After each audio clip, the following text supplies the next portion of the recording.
Hello everyone, তো আমরা গিয়েছিলাম বাজারে। আর নীলাঞ্জনা রাস্তায় অনেকক্ষণ আমার জন্য দাঁড়িয়েছিল। তো এরপর দুজন মিলে চলে গেছিলাম বইয়ের দোকানে। এখান থেকে দু একটা বই নেওয়ার ছিল, তো বইগুলো নিয়ে গিয়েছিলাম জুতোর দোকানে। বোনের জন্য একজোড়া জুতো নেওয়ার ছিল, তো এই জুতোটা নিয়েছিলাম বোনের জন্য। তারপর গিয়েছিলাম আইসক্রিমের দোকানে। এই গরমের মধ্যে আইসক্রিম না খেলে তো হয় না, তো আইসক্রিম নিয়ে দুজনে মিলে রাস্তার ধারে দাঁড়িয়ে দাঁড়িয়ে আইসক্রিম খাচ্ছিলাম। তারপর গিয়েছিলাম ফুচকা খেতে। বাজারে গেলে ফুচকা তো খেতেই হবে, আর ফুচকার দোকানে লাইটিংটা শুধু দেখো, যেমন লাইটিং তেমন ফুচকা। ফুচকা তো খেতে বেশ ভালোই হয়েছিল। তো আমরা দুজনে মিলে ভাবছিলাম ফুচকা খাওয়ার পর আইসক্রিম খেলে ভালো হতো। তারপর ফুচকা খেয়ে চলে আসছিলাম বাড়িতে।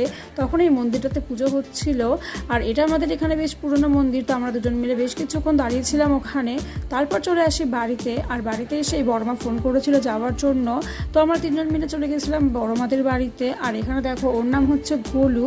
ও খেতে বসে এমন কাণ্ড কারখানা করছিল যে আমরা তিন বোন তো হাসাহাসি করে যাচ্ছিলাম খেতে বসে। তো এরপর খাওয়া দাওয়া করে চলে আসি বাড়ি। তো আজকের মতন বাই, দেখাবো না একটা ভিডিওতে।